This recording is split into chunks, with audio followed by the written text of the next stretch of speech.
Dan gaan wij naar onze eerste gast. Onze eerste gast is een internationale autoriteit op precies dit onderwerp, de bedrijvige stad. Hij heeft dus een hele carrière aangeweid. Hij is professor aan de London Metropolitan University. Hij adviseert steden als Londen en Brussel over precies dit onderwerp. Sir, I'm very proud to have you here. Mark Brearley from his home in London.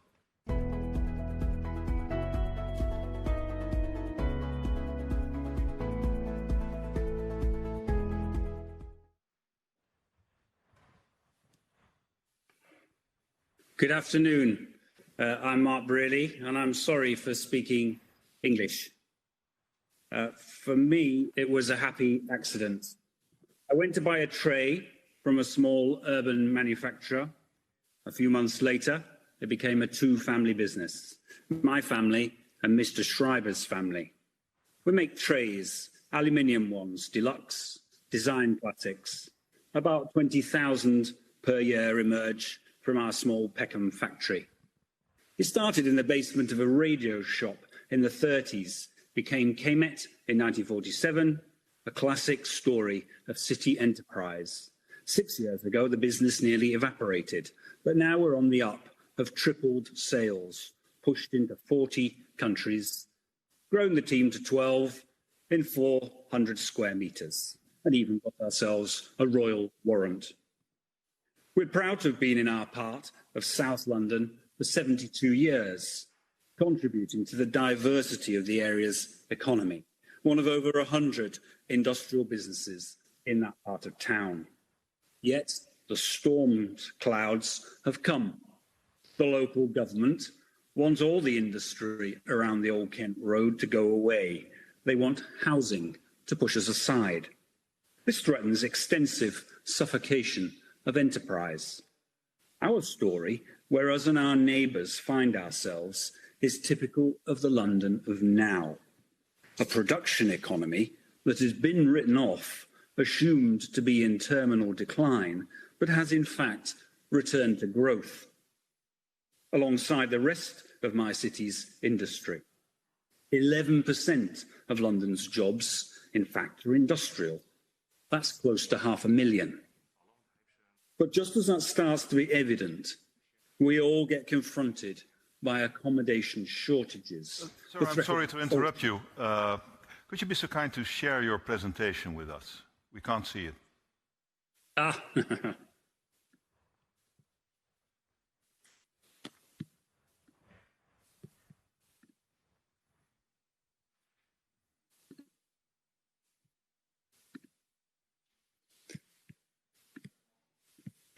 My apologies.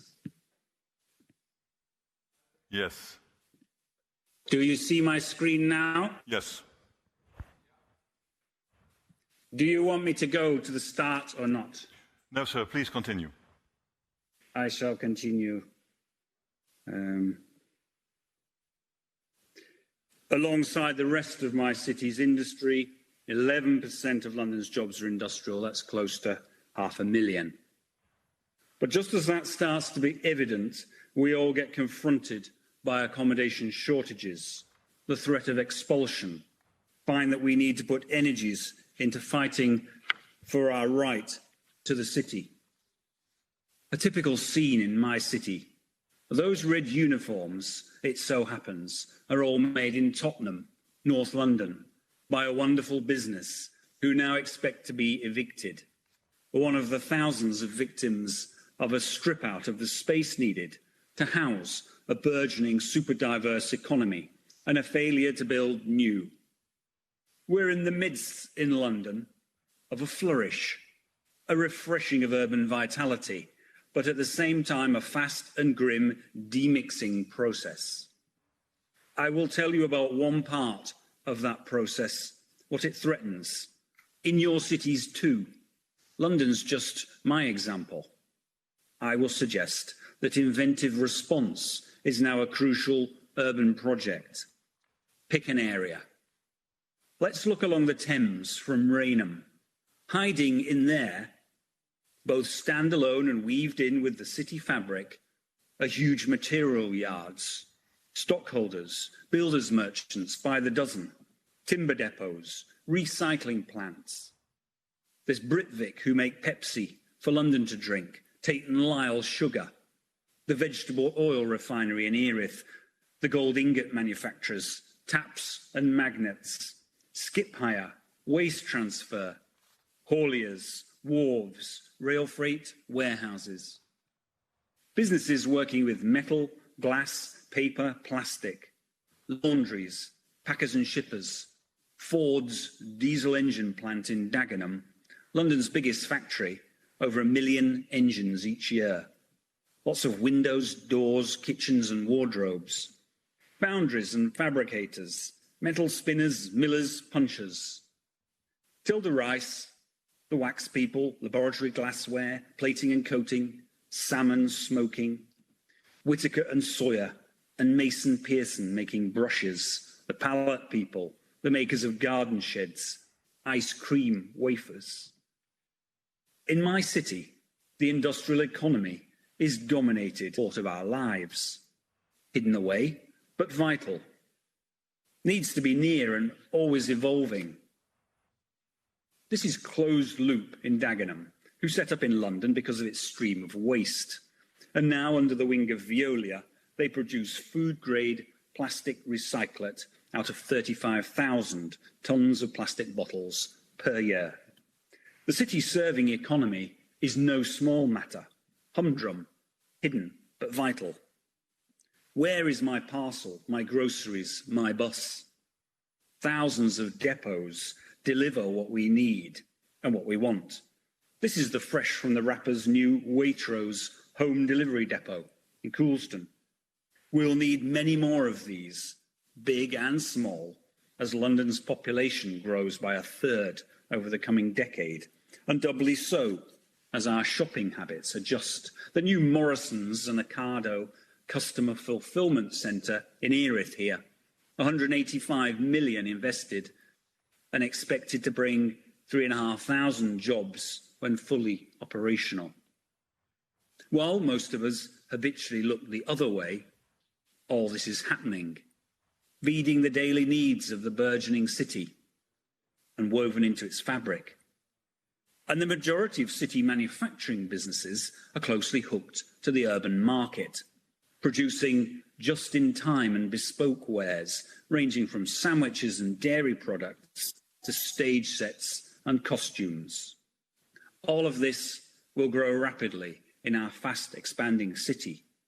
We'll need more, not less, than our current 140-plus steel fabricators and 250 printers, more wood workshops, stone cutters, ready meal preparers.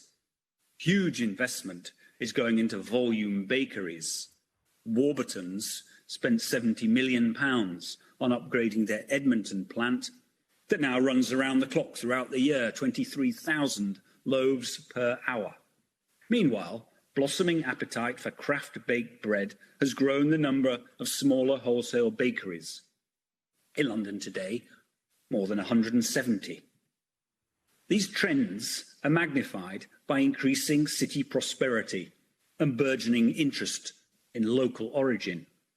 London's bespoke tailoring industry, for example, reversed decades of decline, now boasting over 80 such businesses. And there's a reshoring momentum. Humbrol paint, loved by model makers for years, produced in China. But recently a London company got the contract to manufacture it. And a factory near my own is proud to make the paint tins. Stories about the death of mature city manufacturing were exaggerated. Albion Knitting Co. in North London began in 2014, the first industrial-scale flat knitter established in our city in the last 80 years. They serve locally based luxury brands who want both sampling and production on their doorstep. Brompton, the UK's biggest bicycle factory, fast-growing. Food production has been the quickest evolver. Following the craft beer and coffee phenomenon that gave us 70 breweries and 24 wholesale roasteries, London now also has new distilleries and soft drink producers, doubling its count to 6 of each, and a huge number of niche food preparers. While once it might have seemed quirky that those red military dress uniforms are produced in Tottenham and ceremonial hats in Peckham, now it's a more serious indicator of London's exciting potential for manufacturing growth, as is the ongoing strength of 4 mannequin makers, 50 precision engineering workshops, 7 metal spinners, 13 lift makers, 20 foundries, 36 shoemakers. Furniture production that seemed doomed just a few years ago is expanding once again, with now around 230 workshops. Jewellery making and other fine metalwork has returned to growth, a substantial niche sector that's strengthening. And of course, we have 3 thriving umbrella makers. Examples like these aren't unique to London. Mature cities everywhere are seeing such a refreshing. But all is not well. Competition for space is intense. London is being stripped out. Industrial activity is being hit the hardest. In this constricting city, we're losing the ability to welcome. Opportunities are being curtailed. Parts of the economy are starting to migrate away. We're seeing a shrinking of chances, mismatch between the city's dynamic and its physical fabric. Builders, merchants scour the city for a home, alongside recyclers, equipment hirers, all sorts of manufacturers. Logistics companies shout that they want to be within the M25 orbital motorway, and many of them need to be close to the centre, but the space is not there. Across London, industrial premises are being squeezed. In 14 years, the whole city has lost 16% of its industrial footprint. We've gone from flood to drought. Businesses are suffering an escalating shortage. Rents have doubled in 15 years. We're heading for an industrial accommodation deficiency of at least 700 hectares. That could make 10% of our city's industrial economy homeless, a threat to around 50,000 jobs. Meanwhile, the filigree of small workshop spaces in residential areas and high street settings, the slowly evolved depth structure is being feverishly removed.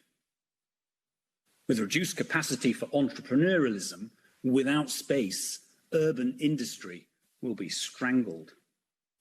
This would be a tragedy. It's not what we want. With echoes of Jane Jacobs over 50 years ago, we have to speak up again for the urban, for the filigree and diverse. We must observe, reveal, describe the city we want, then devise the means to shape it. We must invent.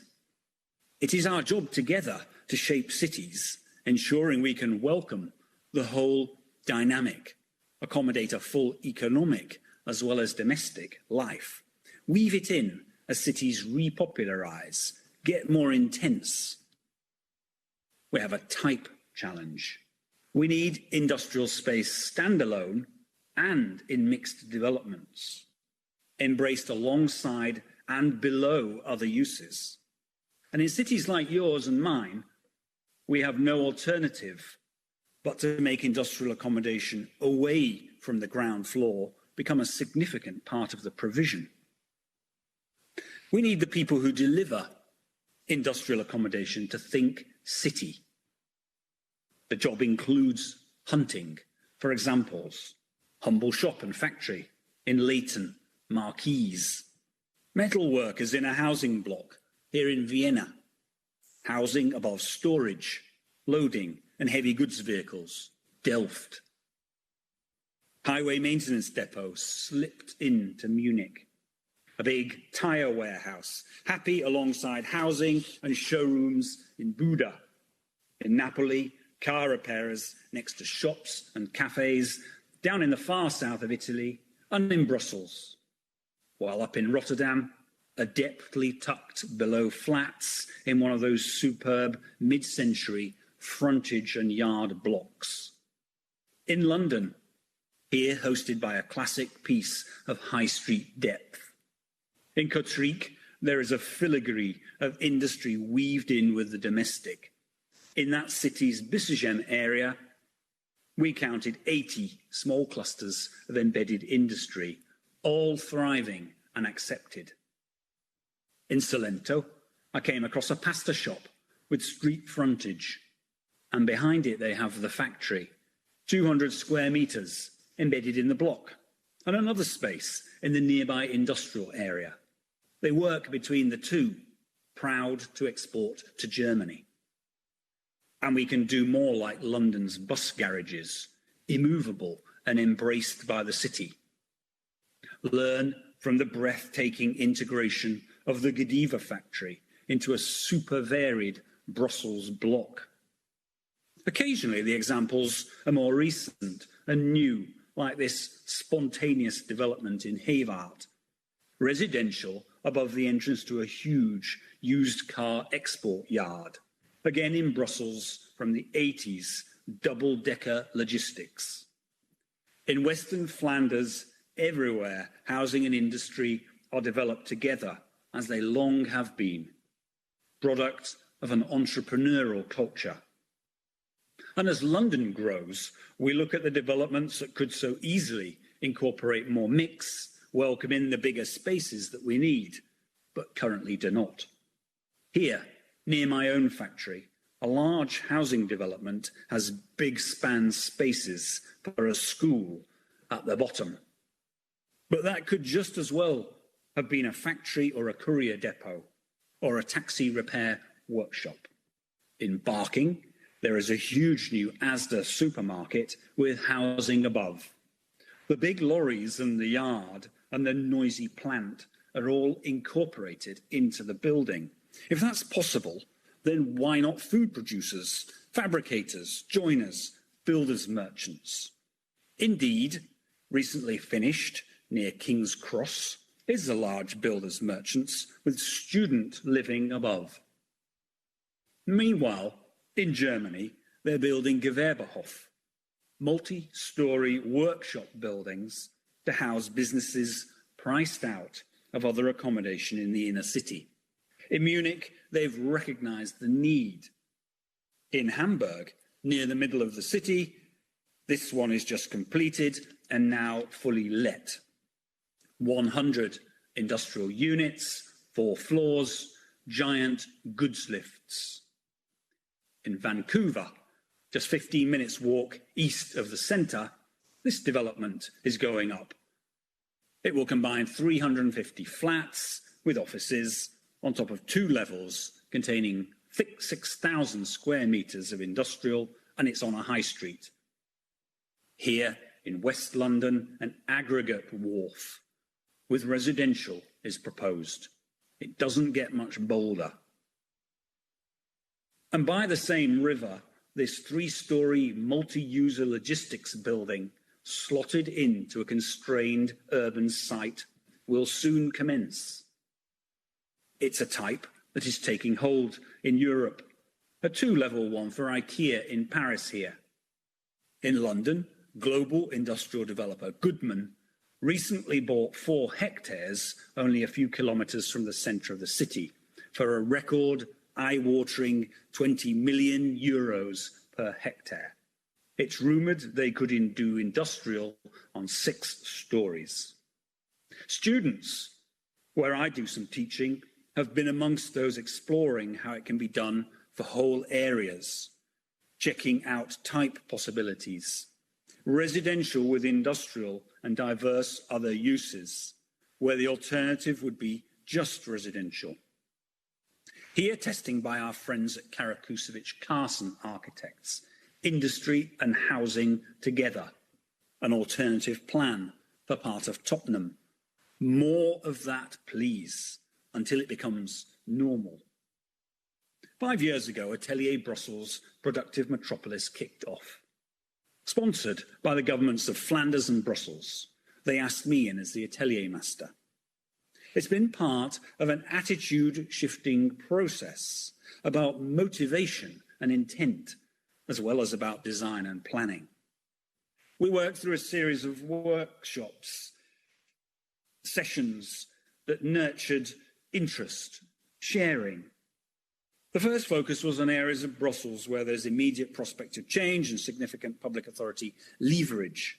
Design teams explored the type challenges, how to incorporate industrial accommodation into new mixed development in a way that Brussels has achieved brilliantly in the past, but forgot how to do during recent decades. We showed at the 2016 Rotterdam Architecture Biennial, arguing that we should no longer push away economic diversity. We shared some of the Brussels explorations about the value of embracing mix, no longer brushing aside. We showed the first outcomes of what the architects were doing, and we drew people in. Back in Brussels, the support has got stronger. Understanding and enthusiasm has blossomed.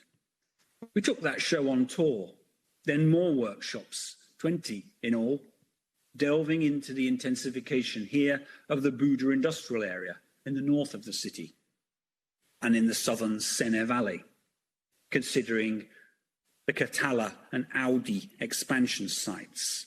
How could plans get better? Suggesting new multi-level industrial by the canal and in Bordet and around Lefebvrestraat. In cities like Brussels, some of the first steps have been taken. Plans are drawn, bold ones, but there are still mountains to climb. Developments are starting to appear that carefully combine big, deep spaces, able to take industry in a way that works with housing, with all the other activities of the city. It's beginning to come real with excellent city dev leading the charge, housing and industry together. I would like to say that London will achieve great things first, but in fact, I think it will be Brussels. Let's summarise then. What I've come to understand since I walked into that London tray factory that you unfortunately didn't see a picture of at the start, my apologies, in 2013, to have the cities we want accommodating and multi-mixed with diverse self-driving economies through the current century will be a big project, a demanding and complex one. To meet that challenge, we will need to look with care at what we have already got, the lucky finds, understand the vulnerability, as well as noticing the ways of configuring. And we need to evolve types as we intensify, build in depth, a richness of accommodation, fabric that's able to welcome. It's a collective design challenge, how to do mix fulsomely, and how to embrace industry in the city. A lot is at stake. I'm happy that people linked in today will be on the case through the coming years. Thanks for listening to me. Thank you very much, Mr. Brearley. Some questions. What do you think about how we are doing things in the Netherlands concerning industry within the city borders? What do you think? I'm not an expert on this, but I have seen some very interesting ideas emerging, and I've been part of a few discussions in Rotterdam and Amsterdam. But I think one of the challenges in the Netherlands is that there is a very strong convention of keeping absolute separation between industrial uses and the rest of the city. I guess that's because industry developed later in Netherlands, in urban areas than, for example, in Brussels or London. So I think there is a kind of segregation question that to be addressed. At what point does the actual overlap make sense, and is it possible for the kinds of industrial activity, the minority, it has to be said, that really want to be within the city? There are several questions for you from our audience. One of them, what does this mixing of work location with housing, schools, etc., demand from local authorities, especially when it comes to environmental regulations? What do you think, sir? Well, that's what I just touched on. I'm well aware, because of the common Dutch language, of a contrast between Netherlands and Flanders, because the people I see a lot in Flanders often point it out, that the regulatory arrangements in the Netherlands are much stricter, make it more challenging for mix. I think that's something that needs constant review. What exactly is it that is not acceptable, not possible? What forms of emissions or safety issues or noise challenges are unacceptable, and which ones actually can work? I mean, I think of the example of many of the businesses I know, including my own. It's a noisy space when we're inside it, but step outside and it's nothing. It's quieter than the supermarket next door. Another question. Would implementing zero emission for industry within the city help to speed up mixed urban developments? What do you think? I think that probably the answer is yes. As we all together push industrial activities to be low emission, zero emission, that removes one of the proximity challenges, which is the fundamental question. The proximity issues, together with the goods movement issues, are at the heart of the challenge. Another question from our viewers. Do you see a shift to more demand from industrial production since COVID-19 demonstrates the vulnerability of offshore industries? Do you see actual reshoring examples, more production close by? Yes, it's a trend we've all been noticing. It's a slow trend, and it's not an absolute. It's not a trend that's going to lead to an absolute deglobalization, but there is an element to which the economics have shifted back again, and in some cases it was a bit of a herd activity, a fashion, if you like, that businesses offshored when it wasn't really right for them. The example I showed of Humbrol is a good one, and you hear many such examples where people just become exasperated with the distance away that the production is happening and the additional challenges that creates. The garment industry is another one. We're seeing a blossoming of high-value garment production, not just high-value, mid-value too, in London, exactly because of that dynamic. The lead times are too long, the volumes are too high when you're having it made on the other side of the world. So I think that trend is going to continue, absolutely. You were talking about design issues earlier. Somebody wants to know, is there also a financial issue at stake here? Yes, indeed. The values have to be right. It's certainly in talking about going to more than one level with industrial development. In the Brussels conversation, we had some sessions with developers and they said, well, we love it and I'm sure we'll do it. But the reality is, until the shortage hits, we will not move. i.e., they don't anticipate that. They have to wait until the shortage hits and then the values rise and then it becomes viable.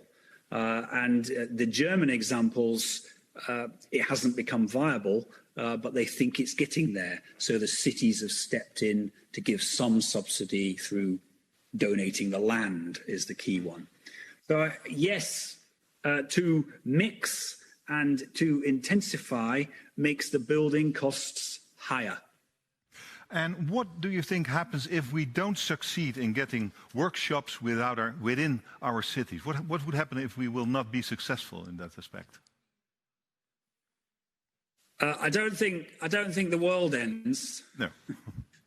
But we would manage. The economy continues. But I think what we lose, we create more congestion. And at the moment that causes emission problems, etc. But I think the biggest thing we lose is the sense of coming together, the incubator effect of there being space in the city where the most dynamic and creative and entrepreneurial people tend to be concentrated. And we just struggle that bit more to provide the just-in-time needs, the repairing, the delivery, all of that. It just gets harder. One more question from our audience. How urgent is this issue felt by politicians in the UK? Not urgently at all, I would say. Sometimes I feel like I'm speaking into the air in the UK. Certainly, it's much more understood elsewhere in Germany and Netherlands and Brussels, the places I've had most contact with, even though the challenges there are less acute. In London, we really are in a crisis. It's being woken up to policy-wise, but the action isn't following yet. It's the developers that are responding first, and it's happening first of all with bigger scale logistics. That's where it's most viable to stack, where you've got huge sites and you can do truck ramps and all of that. That's where it's starting first. Mark Brearley, live from London. Thank you very much, sir. Thank you. Thank you.